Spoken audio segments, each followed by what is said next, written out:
বাংলাদেশের মধ্যে এরকম ছোট্ট বাংলাদেশ 27টি বাংলাদেশকে একত্র করলে হবে ভারতের একটা প্রদেশ।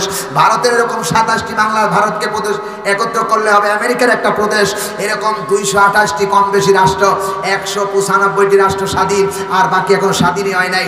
গোটা অল পৃথিবী এরকম 13 লক্ষ পৃথিবীকে একত্র করলে সূর্য একাই তত বড়। কথা বলে না রে হাই রে হাই, সূর্য একাই কত বড়? এত বড়, 13 লক্ষ গুণ পৃথিবীর চাইতে বড়। এত বড় সূর্যের আয়তন নির্ণয় করা যেতে পারে। আমি কয়েকদিন আগে গিয়েছিলাম চট্টগ্রাম সীতাকুণ্ড পাহাড়ে। সেখানে গিয়ে যা দেখলাম, সেখান থেকে ঈমান ফিরিয়ে নিয়ে আসা খুব টাফ ব্যাপার। বন্ধুগণ আমার, সেখানে নারী পুরুষ অবধি মেলামেশা। আজ আমাদের দেশের অনেক মাজারেও এরকম আছে যে নারী পুরুষ মেলামেশা আছে না নাই? আছে না নাই? শাহজাদপুরে আছেন, দেখবেন নারী পুরুষ মেলার একটা মাজার, ঠিক না?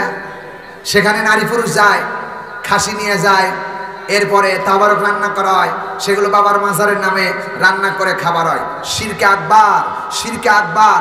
তওবা না করে যদি এই লোকটা মারা যায়, নিশ্চিত এই লোকটার স্থান হবে জাহান্নাম, জাহান্নাম, জাহান্নাম। চিল্লায় বলো ঠিক না? ওয়া ইন্নাহু ফি উম্মিল কিতাবি লাদাইনা লাআলিয়ুন হাকীম। জোরে বলুন আল্লাহু আকবার।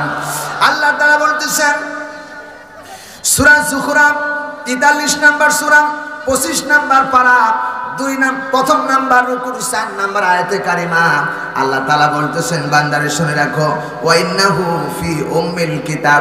এটা এমন একটি কিতাব, এমন একটি গ্রন্থ, এমন একটি পুস্তক, এমন একটি কিতাব।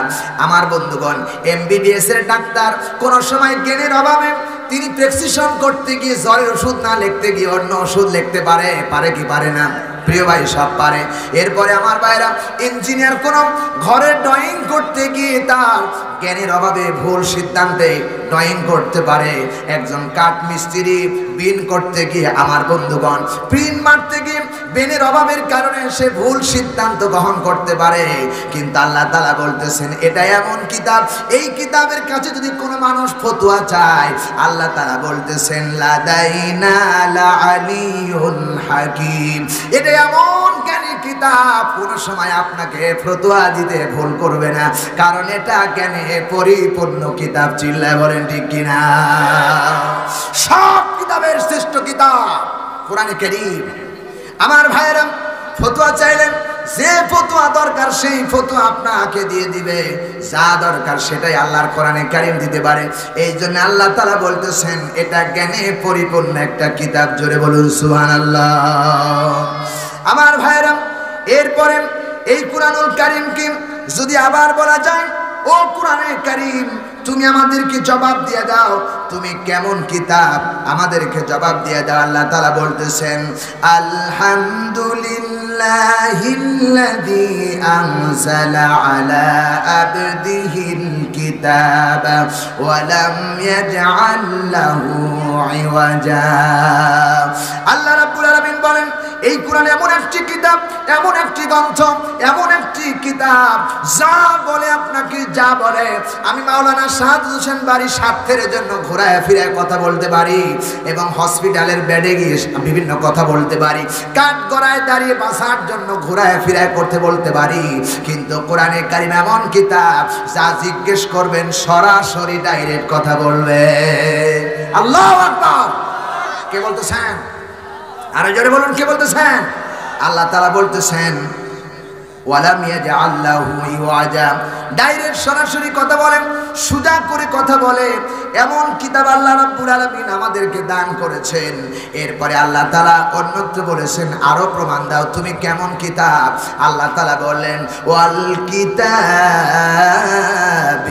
মুবিন।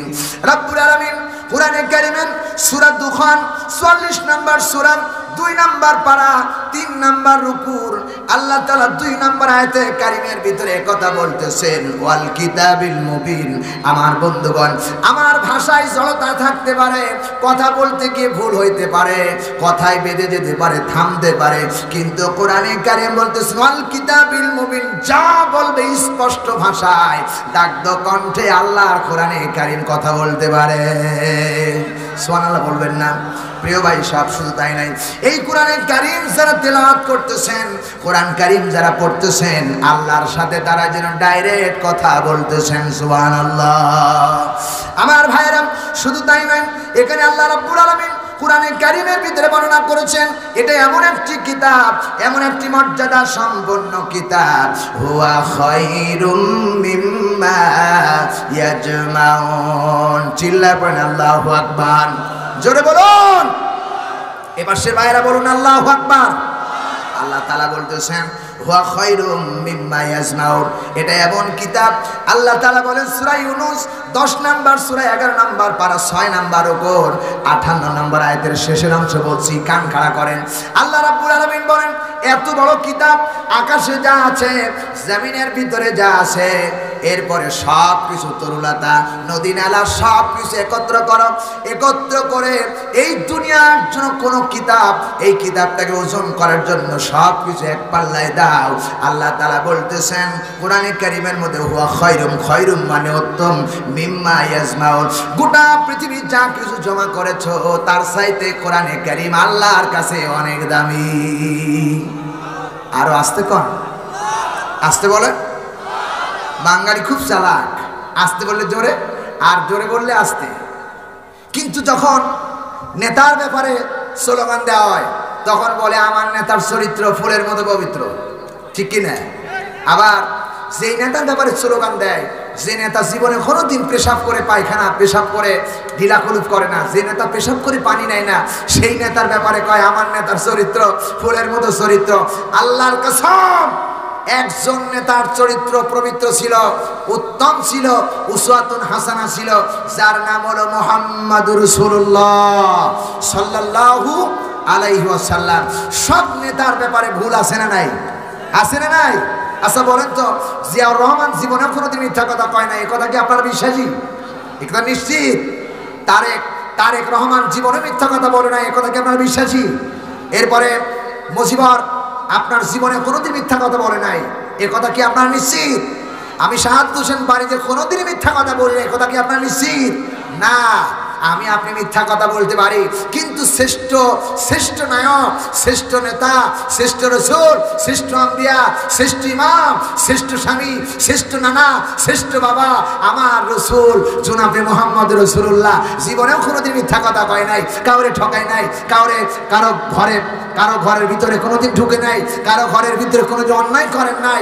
যিনি হলেন জাতির শ্রেষ্ঠ চরিত্র, তার নাম হলো, তাকেই লকাব দেওয়া যায় কেবলমাত্র আমার নেতার চরিত্র ফুলের মতো পবিত্র। ফুলের ভিতরে মৌমাছি পড়ে, ওর ভিতরে এক ডানা থেকে আর এক ডানা পড়তে গিয়ে কোনো নাপাকি জিনিস থাকতে পারে, কিন্তু আমার রাসূলের পরে সেটাও ছিল না। চিল্লায় কোন ঠিক কিনা? প্রিয় বন্ধুগণ, একটা ফল, একটা ফুল, গোলাপ ফুল, সেই গোলাপ ফুলের ভিতরে একটা যখন মাছি পড়লো, প্রিয় ভাই সাহেব, একটা মাছি পায়খানার উপর পড়ে কি পড়ে না? পড়ে কি পড়ে না? সেই মাছিটা এসে উড়ান দিয়ে পায়খানা থেকে এসে ওই সেই শাপলা ফুলের পরে পড়তে পারে, শাপলা ফুলের পরে পায়খানার গন্ধ লাগতে পারে, কিন্তু আল্লাহর নবী যে এত চরিত্রবান ছিল, যার গায়ে কোনোদিন মশা পর্যন্ত, মাছি পর্যন্ত পড়তে আল্লাহ নিষেধ করে দিয়েছে। আস্তে কম সুবহানাল্লাহ। যিনি ঘেমে গেলে, আমরা যদি ঘেমে যাই তাহলে আমরা ঘেমে গেলে আমাদের শরীর থেকে দুর্গন্ধ বের হয়, আর দুর্গন্ধ এত দুর্গন্ধ বের হয়, যেই দুর্গন্ধর কারণে প্রিয় ভাই সব আমরা গায়ের কাছে যেতে পারি না, শরীরের কাছে যেতে পারি না, জামা কাপড়ে মুখ দিতে পারি না। প্রিয় বন্ধুগণ, আমাদের গায়ে বের হয় দুর্গন্ধ, আর আমার রাসূল ঘেমে গেলে রাসূলের গা থেকে যে ঘাম বেরোতো, সেই ঘামগুলো 3 কিলোমিটার দূর থেকে মিশক আম্বরের সুঘ্রাণ পাওয়া যাইতো। এই নবীর দল করতে আসো, এই নবীর দল করতে দরকার আছে না নাই? জোরে বলো, আছে না নাই? পোষা নেতার দল করে লাভ নাই। এই নবীর আদর্শ যারা মানতে চায় তাদেরকে নেতা মানা লাগবে, ঠিক কিনা বলো? প্রিয় ভাই সাহেব, এই জন্য কোরআনে কারীম দিয়েছেন হুয়া খায়রুম মিম্মা ইয়াজমাউন, এই চরিত্র গ্রহণ করেছিলেন আমার রাসূল। এই চরিত্র গ্রহণ করার কারণেই রসুলকে বলা হয়েছে ওয়া ইন্নাকা লাআলা খুলুকিন আযীম, যার চরিত্রের কোনো সীমারেখা নাই, যার চরিত্রে কোনো শেষ নাই। আযীম শব্দটি নবীদের ব্যাপারে আদম নবী থেকে ঈসা নবী পর্যন্ত যত নবী এসেছেন সব নবীর ব্যাপারে বলা হয়েছে উসওয়াতুন হাসানা। সব নবীর চরিত্র ছিল পুরুত এবং পবিত্র, কিন্তু আমার রসুলের ব্যাপারে কেবলমাত্র ওয়া ইন্নাকা লাআলা খুলুকিন আযীম, আযীম বলা হয়েছে আমার রসুলের ব্যাপারে। অন্য কোন নবীর ব্যাপারে আযীম বলা হয় নাই। সুবহানাল্লাহ বলতে চায় না? প্রিয় ভাই সাহেব, আযীম মানে কাকে বলে? আযীম আরবি শব্দ বলা হয় আযীম মানে বিশালতা, যার গভীরতা শেষ নাই, যার সীমারেখার শেষ নাই। ৫৬,০০০ বর্গ মাইলের দেশ সোনার বাংলাদেশ নির্ণয় করা যেতে পারে। এখান থেকে ৯,৩০,০০,০০০ মাইল দূর থেকে সূর্য তাপ দেয়। এই সূর্যটাকে আল্লাহ তাআলা একটা প্রদীপ হিসাবে, বাতি হিসাবে তৈরি করেছেন। ওয়া জাআলনা সিরাজাও ওয়া হাজা, এটাকে আমি একটা প্রদীপ হিসাবে, বাতি হিসাবে আল্লাহ তৈরি করেছেন। সেই বাতিটা কত বড়? বাংলাদেশের মধ্যে এরকম ছোট্ট বাংলাদেশ, ২৭টি বাংলাদেশকে একত্র করলে হবে ভারতের একটা প্রদেশ। ভারতের এরকম ২৭টি ভারতকে প্রদেশ একত্র করলে হবে আমেরিকার একটা প্রদেশ। এরকম ২২৮টি কম বেশি রাষ্ট্র, ১৯৫টি রাষ্ট্র স্বাধীন, আর বাকি এখন স্বাধীনই হয় নাই। গোটা অল পৃথিবী এরকম ১৩ লক্ষ পৃথিবীকে একত্র করলে সূর্য একাই তত বড়।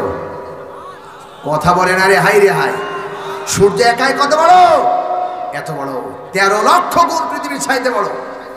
এত বড় সূর্যের আয়তন নির্ণয় করা যেতে পারে।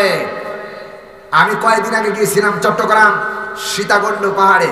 সেখানে গিয়ে যা দেখলাম, সেখান থেকে ঈমান ফিরিয়ে নিয়ে আসা খুব টাফ ব্যাপার। বন্ধুগণ আমার, সেখানে নারী পুরুষ অবধি মেলামেশা। আজ আমাদের দেশের অনেক মাজারে এরকম আছে যে নারী পুরুষ মেলামেশা আছে না নাই? আছে না নাই? শাহজাদপুরে আছেন, দেখবেন নারী পুরুষ মেলার একটা মাজার, ঠিক না? সেখানে নারী পুরুষ যায়, খাসি নিয়ে যায়, এরপরে তাবারক রান্না করা হয়, সেগুলো বাবার মাজারের নামে রান্না করে খাবার হয়। শিরকে আকবার, শিরকে আকবার। তওবা না করে যদি এই লোকটা মারা যায়, নিশ্চিত এই লোকটার স্থান হবে জাহান্নাম, জাহান্নাম, জাহান্নাম। চিল্লায় বলো ঠিক না বেঠিক? সীতাকুণ্ড সেই পাহাড়টার কাছে গেলাম। আমার মতো মানুষ, আমি এখনো ২ মুনি বোঝা মাথায় নেই। ২ মুনো ধান যদি আমার মাথায় বেঁধে দেন, আল্লাহর কসম আমার ঘাড় কাঁপবে না, পাও কাঁপবে না। আমি ১ বিঘা করে জমি ধান লাগাই, ১ হাত দিয়ে এখনো ১ বিঘা জমি একদিনে লাগাই, একদিনে সারা পুঁতি আমি ধান পরিষ্কার লাগাই। আমার প্রিয় ভাই সাহেব, কি বলে এটা আপনাদের? ধান লাগানো যেটা বলা হয়, ১ বিঘা করে ধান আমি একা লাগাতে পারি। সেই লোক কি আমার মতো মানুষ? ১.৫ থেকে ২ ঘন্টা সময় লাগছে এই পাহাড়ে উঠতে। সেই পাহাড়ে, এত বড় পাহাড় আল্লাহ তাআলা তৈরি করেছেন, সেই পাহাড়ের আয়তন কত বড় সেটা নির্ণয় করা যেতে পারে।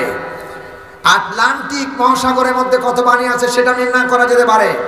ওয়া ইন্নাকা লাআলা খুলুকিন আযীম, আমার নবীর চরিত্র কত বড় এটা নির্ণয় করার জন্য কোনো ফিতা বা কোনো যন্ত্র আজও কেউ আবিষ্কার করতে পারে নাই, কিয়ামত পর্যন্ত পারবে নাই। এই ছিল আমার রাসূল। সুবহানাল্লাহ, আরো জোরে বলেন। পৃথিবীর ইতিহাসে কোনো নজির নাই। চাঁদকে দ্বিখণ্ডিত করেছেন, কিন্তু আমার রসুল আকাশের দিকে এরকম করে চাঁদের দিকে হাত ইশারা করলেন, চাঁদ দ্বিখণ্ডিত হয়ে আমার রসুলের হাতে ধরা দিলেন।